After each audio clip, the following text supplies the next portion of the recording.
everybody, this is Living in Arizona Now, and today we're going to take a look at the top places to live across the state of Arizona. We're going to highlight 5 areas. Let's go ahead and dive in here and take a look. The first city we're going to talk about is Phoenix, Arizona, which is also the capital known as the Valley of the Sun. The Phoenix metropolitan area has an approximate population of 5 million people.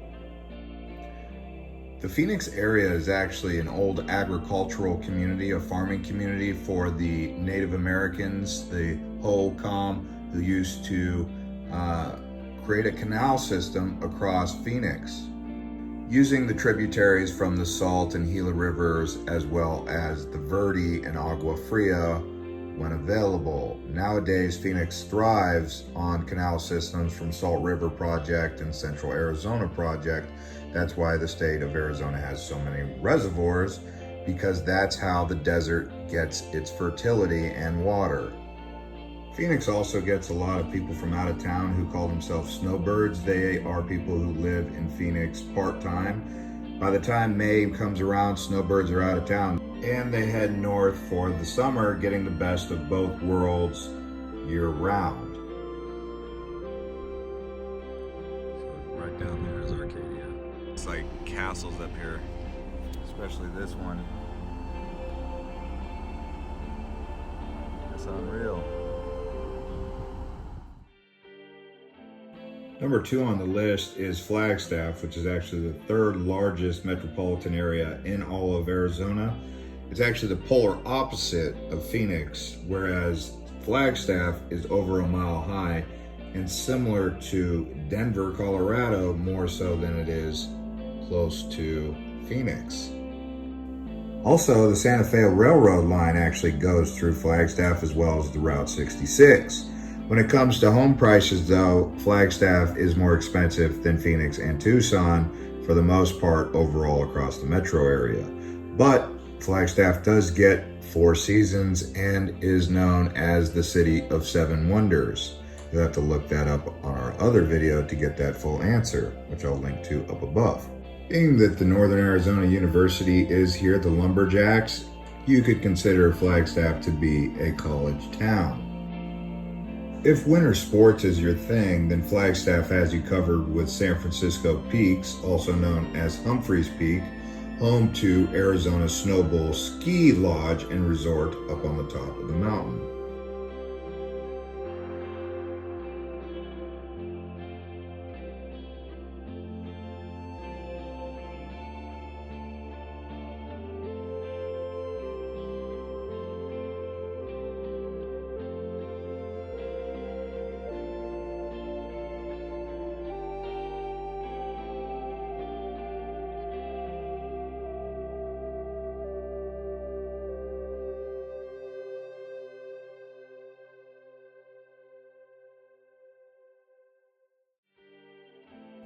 Coming in at number 3 is Tucson, also known as the Old Pueblo. It is the 2nd largest metro area in the state of Arizona, with an approximate population of 600,000 people.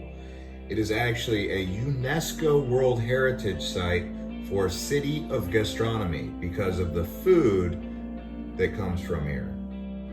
The suburbs around Tucson that you'll want to check out are Oro Valley, Marana, Sahuarita, Tanque Verde, Flowing Wells, and the Catalina foothills, that whole area right there. Also, if you want to go around Mount Lemmon, go up to the top. That's a nice area to explore.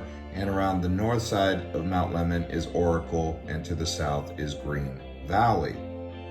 Tucson is also considered a college town due to the University of Arizona Wildcats, who are known for their basketball team, usually going to the Final Four. A couple key areas to explore when you're down in Tucson is going to be San Xavier Mission, the Sonoran Desert Museum, as well as doing some hikes around the Catalina Mountains. And nearby is the Saguaro National Park, as well as Colossal Cave, and down the road towards Tombstone and Bisbee. Tucson is half the size of Phoenix, so not as spread out, and doesn't have quite the freeway system of Phoenix as well. But it is higher elevation, so it is 5 to 7 degrees cooler in the summertime. Now heading back up north to the Red Rock country is Sedona.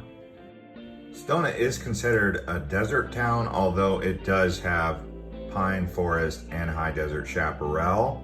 It is considered a artsy place, but also it has new age shops, which also makes the town quite unique. They have said in the past that if you drilled a hole through the earth, you would end up in Tibet. So they say that Sedona has earth portals. We'll leave it at that, and you can explore that on your own time. It is the smallest town on this list with a population between 10 and 15,000 in the entire metro area, although it is part of the Verde Valley, and if you included the entire Verde Valley in the metropolitan area, you would be looking at a population of 100 to 150,000 people. So if you're interested in moving to Sedona, you may consider some other towns around the Verde Valley, such as Cottonwood, Cornville, and Clarkdale. Living in the town of Sedona is quite expensive, so take note of that.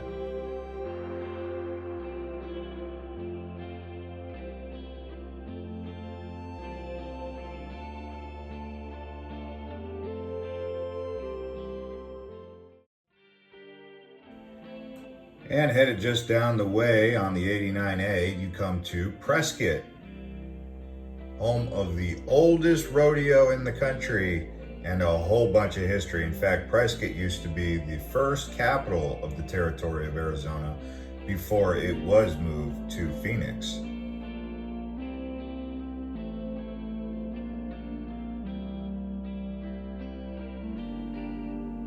Prescott is a town of 4 seasons and ponderosa pines all around. If you wanted less ponderosa pines, you would simply go down the road to Prescott Valley or up to Chino Valley. Lifestyle in Prescott is going to be hanging out at reservoirs, going to the lakes and kayaking, doing hiking, going down to Whiskey Row for entertainment, and there is a small college there called Yavapai Community College, and Embry-Riddle. So in a way, you could almost call Prescott also a college town. In terms of the housing prices in Prescott, it is going to be more expensive than Phoenix overall, but a little bit more affordable than some other places like Sedona. Now, my final thoughts on living in Arizona. If you like sunshine and you just want to move to Arizona because you're sick and tired of snow, trees, all that stuff, then Phoenix and Tucson are going to be your best pick. And also keep in mind, if you just want to escape the hot summers or go see some snow in the winter, you can always go up to one of these towns like Prescott or Flagstaff, and they're about 2 hours away from Phoenix, 3 hours away from Tucson, not too far away, and Tucson has its own snow on Mount Lemmon. Also, if price is an issue, you're definitely going to find cheaper homes overall in the Tucson area. Believe it or not, Tucson is the most affordable on this list. Phoenix probably second. Now in Phoenix, there are some interesting things to keep in mind. Scottsdale and Paradise Valley, $1 million homes. Whereas the west side of Phoenix, Buckeye, for example, are going to have homes under $200,000 to $300,000.